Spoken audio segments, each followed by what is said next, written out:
I think for the most part, everyone has good intentions, but there are so many things that happen in between the asking of the question and then sort of receiving the responses. I think a lot of times our own assumptions or our own ideas and the things that we think that we come into the conversation with get in the way of how we hear, how we listen, how we understand what young people are telling us.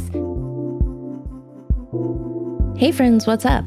This is How's School, a new podcast hosted by myself, Jen Lee, and my co-host, Joe Rena-Ferry. Hi listeners, hi Jen. And it's produced by the Digital Futures Institute, a very fancy-sounding organization at Teachers College, Columbia University. So, new podcast. Here's the story.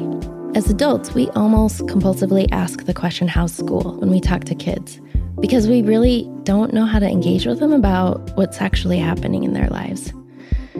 And I remember being a kid and hating that question, especially as I got closer to my teen years.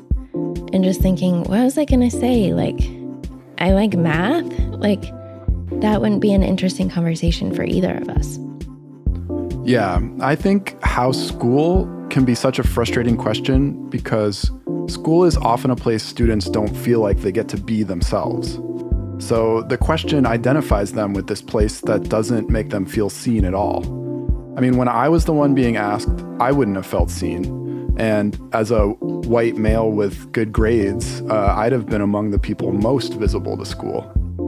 So we really wanted to start this episode off and our whole show entirely by talking with Teachers College Professor Limarys Caraballo, partly because you could say her job is all about listening to young people and taking them seriously. Limarys does youth participatory action research, which means she involves young people in her research. And she collaborates with young people in programs where they do their own research projects. I should say we've worked together on a YPAR program. She also studies how doing this kind of collaborative research with young people can change the perspectives of teachers who are in training. So thanks for being here, Limarys. Thank you for having me. I'm delighted to be here. So maybe we'll start with this. The problem seems to be that we think we're listening as adults, but young people aren't feeling heard. Yeah, in the places and with the issues that most directly involve them, it really doesn't seem like we take young people seriously, that what they think about these things actually matters to the adults making the rules or making the decisions. So are we getting that problem right? Is that how you would put the problem, or is it something else? What do you think, Limarys?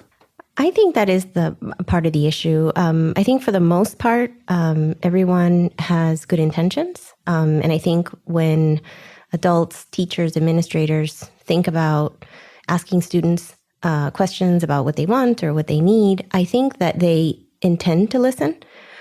But there are so many things that happen in between the asking of the question and then sort of receiving the responses, whether they be in a one-to-one conversation or in a group setting or, in the context of youth research, when youth actually investigate a topic and then have something to say about it. I think a lot of times our own assumptions or our own ideas and the things that we think that we come into the conversation with get in the way of how we hear, how we listen, how we understand what young people are telling us. And I have a lot of personal experience with this, not just as an educator, but as a parent. And I'm just curious, could you give us an example of what that might look like in practice? I think a lot of times we have ideas about what success means, what it means for something to go well, what it means to achieve something, to reach a goal. And those really differ from what they might be for young people who are involved. It could be something like grades, for example, sort of how young people understand what a grade means and their sort of feelings about themselves and about the subject and about the teacher in relation to that. But our ideas about what would be successful at the end of whatever interaction often differ. But that's not always taken up at the beginning of the conversation. So we're sort of working sometimes in parallel and sometimes even sort of in opposition to each other unintentionally. And then, of course, when we get to the end and we realize we didn't end up where we thought, there's some frustration there. And it kind of makes me think of this example from one of your papers that you wrote with Sahar, one of our colleagues, where you're talking about how sometimes we sort of perform listening to young people, but we almost use it as a hook to plug them in to some things that we already had planned. Like in the paper, the example is kind of like using hip hop that the young people are into, but then kind of tying that back into the English lesson, right? Tying that back into some conversation about Shakespeare or rules on grammar. So I don't know. What do you think we can do to kind of get around that sort of almost like bait and switch type of situation? I think it's complicated because the intentionality has a lot to do with it. So there isn't anything intrinsically wrong with pairing or connecting, literature or music or poetry or anything that youth feel drawn to with literature that they might come across in school. But I think that the way you described it is exactly where the issue is. If it's a bait and switch, if it's a hook with the end goal being only to get to the literature, then it comes across as hollow and inauthentic very quickly. And it also doesn't lead us as educators to think about, what is it about the curriculum, the conventional curriculum, that we should be rethinking. So if we do put two pieces in conversation with each other, for example, or if we do introduce hip hop in the classroom, there should be a genuine desire to center those literacies as equally valid and deserving of critique and of space in the curriculum, and not just as a means to an end. Another thing that I'm hearing in it is this idea of like, what's true listening or what's false listening. And false listening, or like Joe was saying, performing, this idea of performative listening almost feels like a way to like placate you. Like, I'm going to make you think I'm listening to you, but then I'm going to deliver the agenda that I had already decided upon before your response came into the equation. If you could tell us a little bit about why you think we should care if young people are heard and taken seriously. Like, what do you think the impact of it is that they're so often in this bind of being told that they're being heard but not feeling that? Yeah, I think that it's really important for everyone. I think it's important for young people to feel heard because their own development and growth is tied into so many of us around them. So we are interdependent in every context. And in a lot of cases, adults have the upper hand and they have the authority. They also have the responsibility to other sort of hierarchies. So I think it's very important to be aware of that, and for young people to be aware of the roles that we as adults have in whatever, and how high our stakes are, right? But it's also important to recognize how high their stakes are and how important it is for them to feel like they have a voice in what is their own life, their own education, their own sort of career path or their own life path. But I think that we, on the other end, really grow when we listen to and, check ourselves and reflect on ourselves in relation to the young people that we work with. Particularly in education, this is what we do, right? We devote our lives professionally and personally, and we invest in these relationships with young people. And it's impossible for us to grow as educators and as administrators, as policymakers, as, members of society without hearing the perspectives of everyone that has a different sort of vantage point, especially because it's related to the teaching, it's related to what's happening in the classroom. So I think it's almost like a given that listening should be authentic, and it needs to go both ways. And I don't think that if young people feel unheard, right? If they feel unheard, it's really hard for them to hear us. So this is sort of at the center, I think, of teaching and learning as well.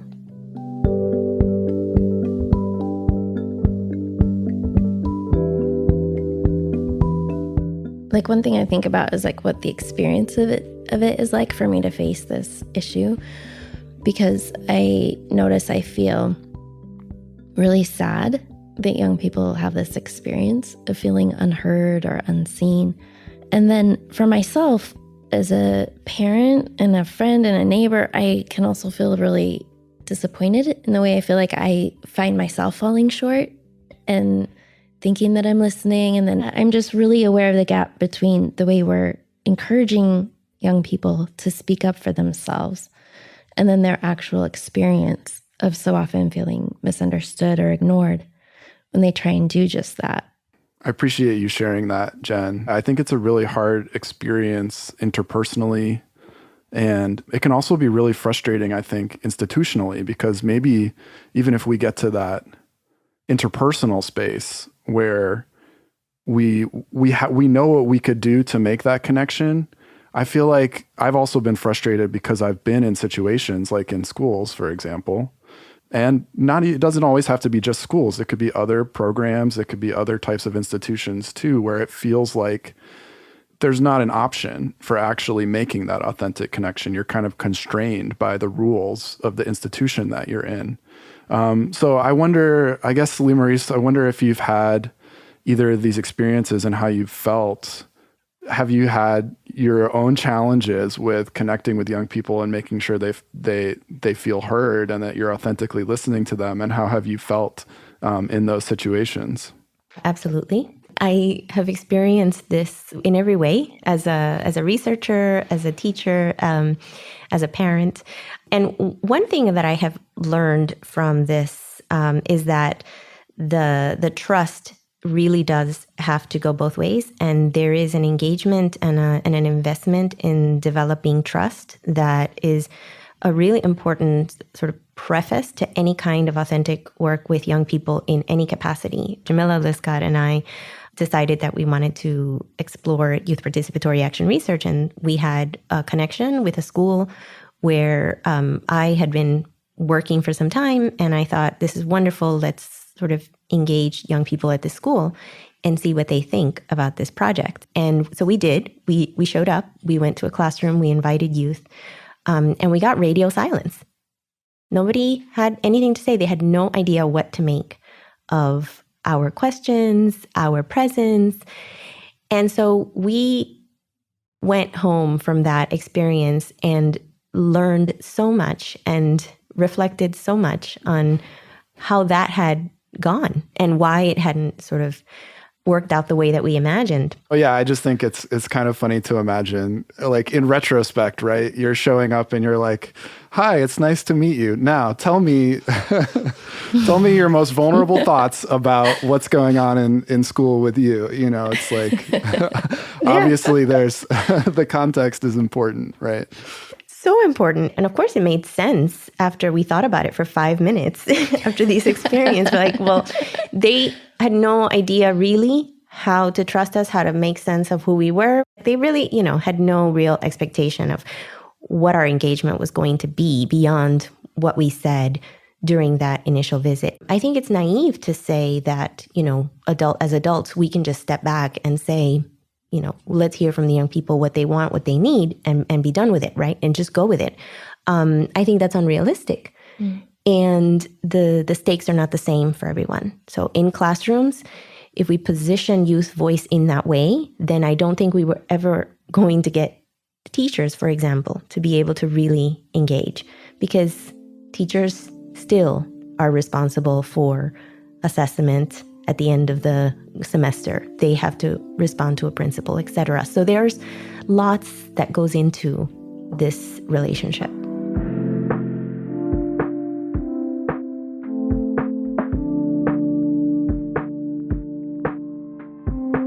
Practically speaking, I know I heard you say earlier this idea, it almost seems like reordering the conversation to say, like, start with, do we have a shared goal that we are both agreeing on, and then like work backwards to say, how do you think we might get there? Are there any other ideas you have for us on the adult side of how we can show up differently or what we can bring to these interactions? Yeah, I think that there are a few things that we need to do over and over again. So not linear steps, but rather recursive steps. And I think one of them is what you just shared in terms of identifying the desired outcome of an interaction. That may not happen first. It may not be the first conversation. It might be the second. But it does need to happen at some point in the context of the experience, whatever that might be. A second thing is reflecting on our own expectations and assumptions about the interaction. So if we have, let's say, a visceral response to something that a young person has said, before acting on that, right? If we get really frustrated, or if we get angry, or if we feel despair because this doesn't seem to be going anywhere, if we step back before acting and think about, where is that coming from? What is it exactly that I'm responding to? Why am I feeling this way? And what is it about my own background, my own expectations, my own learning that has informed my interpretation of what just transpired? I think that one of the issues that sometimes very uncomfortable for people to explore is their own experiences of race, their own experiences of gender, implicit bias, their own assumptions or attitudes or uninterrogated ideas or expectations about youth who may not be from the same background as theirs, or even in some cases who are from the same background as their own, right? Because there's no monolithic experience of race or, gender orientation or ability, et cetera. So I think it's very possible that there are dynamics, very charged, complex dynamics that come into our relationships that we may not feel comfortable engaging with unless we sort of take stock of our own assumptions and expectations. And I think it's really important to keep in mind that, in our city, many of the educators that work with our students are not of their same backgrounds. And there may be, barriers there that youth may perceive that the educators that they're working with, or that other people that are that have authority over them, honestly, don't have a sense of what their lived experiences are, or they may feel like they are being judged or perceived according to stereotypes about youth of color, or youth from certain backgrounds or certain neighborhoods.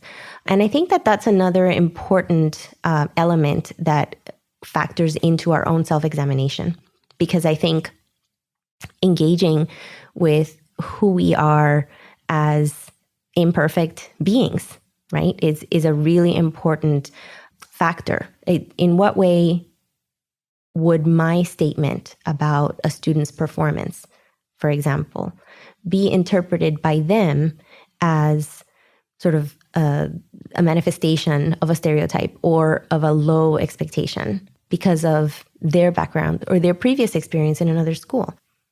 I'm really glad you mentioned that. And I know that one of your current projects is a project where you engage teachers and people training to be teachers in autoethnography, which is kind of an academic way of naming the process of self-reflection and how our own experiences and the social experiences kind of influence the way that we interact with others and interact with the world. And it sounds to me like some of these steps we can do kind of in the moment of interaction with young people and sort of make things better. But some of the work of really listening to young people doesn't happen in that moment where we're having a conversation with them. It sounds to me like some of this really hard work of introspection and thinking about our positionality, that's something that's kind of a project that is a bigger project that might have to happen sort of on our own time as we develop and then bring ourselves back into those conversations. And I think a third thing is to think about what is at stake and what might I need to give up in order for there to be more power or more sort of agency allowed or afforded for a young person. And is that something that I can give up? And If not, why not? Right? And I think it brings us back to some of the other steps in saying, okay, let's say the interaction is taking place in a school and the students really want to change a policy. That might require a couple of sort of rounds, right? Going back, like, what are we trying to achieve? Is it the policy itself? Is it the lack of choice? Is it about autonomy? What happens if we give up on this policy, or if we say, or if we sort of go along with what the students have proposed? What happens? Who gains? Who doesn't, right? Whose interests are served? And that's something that we don't often see people engaging in earnestly. There's often a sort of a very short distance that we're willing to sort of move and say, well, that's just the way that's the policy, that's the way it is. And just because we're in a position of authority, it doesn't go anywhere. And that is very frustrating to young people. So I think being able to engage in these 3 steps or 3 sort of practices in a dynamic way can help us to see progress and to build that trust that I was talking about earlier. If I'm hearing you right, it sounds like the 3 things are to identify the shared goals with the young people so that you're sort of on the same page about what you're moving toward, which may be easier in some cases than in others. And then it's also to do some reflection on yourself to see where you're coming from when you have these reactions to what young people are saying, or your reactions to the situation that you're in together, to really think about, how did I get here? Why am I reacting this way? And then finally, to have patience to make space for this to be sort of a longer process that's not just resolved in one conversation, and to try to not go back to that sort of default state of authority right away, but to open up a little bit of a longer timeline and more possibilities for that conversation. Am I hearing you right? Yeah, I would also add that it's part of that 3rd sort of practice is the examination of whose interests are served in each of these decisions or positions that are being considered. Because I think often we, by default, are somewhat locked in to what we think, how things need to be. And sometimes, there are policies and there are areas that are not really worth the obstacle, right? And finding those spaces can be a place of, shared understanding and collaboration.